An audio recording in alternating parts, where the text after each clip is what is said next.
Hello friends, welcome to my channel. ఈరోజు video morning బ్రేక్ఫాస్ట్గా లేదా evening స్నాక్గా చేసుకునే ఇడ్లీ పిండి పొంగనాలండి. దాని కాంబినేషన్ టమాటా చట్నీ కూడా చేస్తున్నాను. ముందుగా మనం టమాటా చట్నీ ఎలా తయారు చేయాలో ఈ వీడియోలో చూద్దామండి. ప్యాన్ పెట్టి ఆయిల్ వేసుకోవాలి.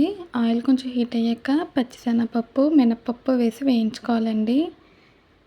ఈ టమాటా చట్నీ ఇడ్లీలోకి, దోశలోకి, మైసూర్ బజ్జీలోకి, పొంగనాల్లోకి, ఏ టిఫిన్లోకైనా సరే సూపర్గా ఉంటుందండి. పప్పులు కొంచెం వేయించుకున్నాక కట్ చేసి పెట్టుకున్న టమాటా ముక్కలు, ఉల్లిపాయ ముక్కలు, ఒక ఉల్లిపాయ వేసానండి. పచ్చిమిర్చి, కారానికి తగినంత కరివేపాకు వేసాను. ఒక ఉల్లిపాయలు ఇలా మీడియం సైజులో కట్ చేసుకుని వేయించుకోవాలండి. టమాటాలు సాఫ్ట్గా అయ్యేంత వరకు, ఉల్లిపాయలు లైట్గా కలర్ చేంజ్ అయ్యేంత వరకు వేయించుకోవాలి. మధ్య మధ్యలో కలుపుకుంటూ ఉండాలండి. టమాటాలు వేసాక సిమ్లో పెట్టి వేయించుకోవాలండి. అప్పుడే బాగా మగ్గుతాయి. టమాటాలోంచి వాటర్ వచ్చి బాగా మగ్గుతుంది. చూడండి ఫ్రెండ్స్, టమాటాలు అయితే మగ్గిపోయినాయి, ఫ్రై అయిపోయింది. ఇప్పుడు స్టవ్ ఆఫ్ చేసేనండి. ఈ టమాటాలు చల్లారాలి. చల్లారాక అప్పుడు మనం మిక్సీ పట్టుకోవాలండి. ఈ చట్నీ నిజంగానే అన్ని టిఫిన్స్లోకి చాలా బాగుంటుందండి. నేను పొంగనాలకి, మైసూర్ బజ్జీలోకి ఖచ్చితంగా ఈ చట్నీ చేస్తేనే మా ఇంట్లో తింటారు. ఈ చట్నీ లేకుండా టిఫిన్స్ చేస్తే తినరండి. చల్లారిపోయింది. నేను మిక్సీ జార్లో వేసాను. తర్వాత చిన్నది చింతపండు, రుచికి సరిపడినంత ఉప్పు, కొంచెం వాటర్ వేసానండి. వాటర్ వేసి మూత పెట్టి మిక్సీ పట్టాను. చూడండి ఫ్రెండ్స్, నేను మిక్సీ పట్టేసానండి. మూత తీసాను. మనకి టమాటా చట్నీ అయితే రెడీ అయిపోయింది. ఇప్పుడు దీన్ని ఒక గిన్నెలోకి తీసుకున్నానండి. ఇప్పుడు తాలింపు కోసం పోపు గిన్నె పెట్టుకుని హీట్ అయ్యాక ఆయిల్ వేయాలండి. ఇప్పుడు అందులో కొంచెం శనగపప్పు, మినపప్పు వేసాను. అది ఒకసారి వేయించుకోవాలండి. తర్వాత వెల్లుల్లిపాయలు వేసాను.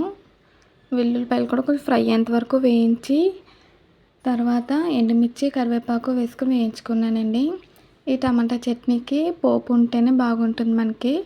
ఇంకా టేస్ట్ని రెట్టింపు చేస్తుందండి తాలింపు ఎప్పుడు కూడా. ఇప్పుడు పోపు ఫ్రై అయిపోయింది కదా, చట్నీలో వేసి ఒకసారి మిక్స్ చేసుకోవాలి. అంతేనండి, ఎంతో టేస్టీగా, ఈజీగా మనకి టమాటా చట్నీ అయితే రెడీ అయిపోయింది. ఈ చట్నీ చాలా బాగుంటుందండి. ఒకసారి ట్రై చేయండి. ఇప్పుడు మనం ఇడ్లీ పిండితో పొంగనాలు ఎలా తయారు చేసుకోవాలో చూద్దాము. ముందుకు గిన్నెలోకి ఇడ్లీ పిండి తీసుకున్నానండి. ఇప్పుడు నేను ఇందులోకి చిన్నగా సన్నగా తరిగిన ఉల్లిపాయ, పచ్చిమిర్చి, కరివేపాకు కట్ చేసి పెట్టుకున్నాను. వాటిని ఇడ్లీ పిండిలో వేసుకోవాలి. మీరు కావాలంటే ఇంకేమైనా వెజిటేబుల్స్ యాడ్ చేసుకోవచ్చండి. కొంచెం జీలకర్ర కూడా వేసాను. వేసి కొంచెం ఉప్పు వేసుకున్నాను. నేను ఆల్రెడీ ఇడ్లీ పిండిలో ఉప్పు వేసానండి, అందుకే ఇప్పుడు కొంచెమే వేసాను. వేసాక బాగా మిక్స్ చేసుకోవాలి. ఈలోపు పొంగనాల ప్యాన్ పెట్టానండి, అది హీట్ అయింది. ఇప్పుడు అందులోకి తగినంత ఆయిల్ వేసాను. ఆయిల్ వేసాక మనం కలిపి పెట్టుకున్న ఇడ్లీ పిండి బ్యాటర్ వేసుకోవాలండి పొంగనాలలాగా. పిల్లలు ఎప్పుడు కూడా ఇడ్లీ పిండితో ఇడ్లీలు, ఊతప్పాలు ఏం తింటారండి. ఒకసారి ఇలా ట్రై చేయండి. కొంతమంది అయితే ఇడ్లీని ఇష్టపడరు. వాళ్ళ కోసం ఇలా పొంగనాలు చేసి పెట్టండి ఫ్రెండ్స్. ఇవి బజ్జీలాగా ఉంటుంది, టేస్ట్ బాగుంటుంది. పిల్లలందరికీ కూడా బాగా నచ్చుతుందండి. ఇడ్లీ పిండిని మొత్తం అన్ని పొంగనాల్లో కూడా వేసుకోవాలి. ఇలా వేసుకున్నాక మూత పెట్టుకుని సిమ్లో పెట్టి ఉడికించుకోవాలండి. నేను ఫస్ట్ నుంచి కూడా సిమ్లోనే పెట్టాను. సిమ్లో పెట్టి ఉడికించుకోవాలి. అప్పుడే లోపల వరకు కూడా బాగా ఉడుకుతుంది.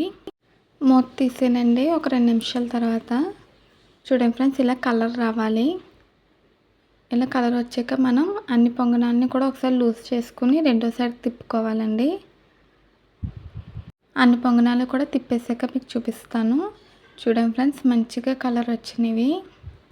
మళ్ళీ మూత పెట్టుకుని రెండో సైడ్ కూడా ఉడికించుకోవాలండి. ఇలా కలర్ రావాలి. ఇలా కలర్ వస్తే మనకి ఫ్రై అయిపోయినట్టు. చూడండి ఫ్రెండ్స్, రెండో సైడ్ కూడా మంచిగా ఫ్రై అయింది. పిల్లలకి ఉదయం బ్రేక్ఫాస్ట్గా పెట్టొచ్చండి, లేదా ఈవినింగ్ స్నాక్గా కూడా చేయొచ్చు. ఎప్పుడు ఇడ్లీ పిండితో ఇడ్లీలే కాకుండా ఒకసారి ఇలా కూడా ట్రై చేయండి. చూడండి ఫ్రెండ్స్, అన్నీ కూడా రెండో సైడ్ కూడా ఫ్రై అయిపోయినాయి. ఇప్పుడు మనం దీన్ని ప్లేట్లోకి తీసుకుందాము. మీరు కనుక మా ఛానల్ ఫస్ట్ టైం చూస్తున్నట్టయితే ప్లీజ్ లైక్ చేయండి, షేర్ చేయండి, సబ్స్క్రైబ్ చేయండి. అన్నీ కూడా నేను ప్లేట్లోకి తీసానండి. ప్లేట్లోకి తీసాక మీకు చూపిస్తాను. మీకు ఈ వీడియో నచ్చితే ట్రై చేయండి. ట్రై చేస్తే ఎలా వచ్చిందో కామెంట్స్లో తెలియచేయండి. చూడండి ఫ్రెండ్స్, అన్ని సైడ్స్ కూడా మంచిగా ఫ్రై అయింది. మనకి పొంగనాలు అయితే రెడీ అయిపోయినాయి. ఇప్పుడు రెండో వాయి వేసుకుందామండి. రెండో వాయికి కూడా ఆయిల్ వేసి ఇడ్లీ పిండి బ్యాటర్ వేసుకోవాలండి పొంగనాల్లో. తర్వాత ఇది కూడా సిమ్లో పెట్టి ఉడికించుకోవాలండి. మూత పెట్టి ఉడికించాను. చూడండి ఫ్రెండ్స్, ఇవి కూడా వన్ సైడ్కి తిప్పానండి, ఫ్రై అయిపోయినాయి. ఇప్పుడు రెండో సైడ్ కూడా ఫ్రై చేస్తున్నాను. రెండో సైడ్ కూడా మూత పెట్టి ఉడికించానండి. మూత తీసాను. చూడండి ఫ్రెండ్స్, రెండో సైడ్ కూడా మంచిగా ఫ్రై అయింది. ఇప్పుడు వీటిని కూడా సర్వింగ్ ప్లేట్లోకి తీసుకుంటున్నానండి. చూడండి ఫ్రెండ్స్, చిన్న చిన్నగా బజ్జీలా ఉన్నాయి కదండి. పిల్లలకైతే ఇవి బాగా నచ్చుతుంది. చాలా ఈజీగా టేస్టీగా చేసుకోవచ్చండి. ఇవి వేడివేడిగా సర్వ్ చేసుకుంటేనే బాగుంటుంది. వేడివేడిగా పొంగనాలు, అందులోకి బెస్ట్ కాంబినేషన్ చట్నీ టమాటా చట్నీతో రెడీ అయిపోయిందండి. ఇప్పుడు నేను దీన్ని మీకు టేస్ట్ చేసి చెప్తాను. టేస్ట్ అయితే చాలా బాగుందండి. చూడండి ఫ్రెండ్స్, మధ్యలోకి తీసాను, లోపల కూడా చాలా పర్ఫెక్ట్గా ఉడికిందండి. ఈ వీడియో కనుక మీకు నచ్చితే ప్లీజ్ లైక్ చేయండి, షేర్ చేయండి, సబ్స్క్రైబ్ చేయండి, బెల్ ఐకాన్ క్లిక్ చేయండి. మళ్ళీ ఒక కొత్త వీడియోతో కొత్త రెసిపీతో కలుద్దాము. Bye friends.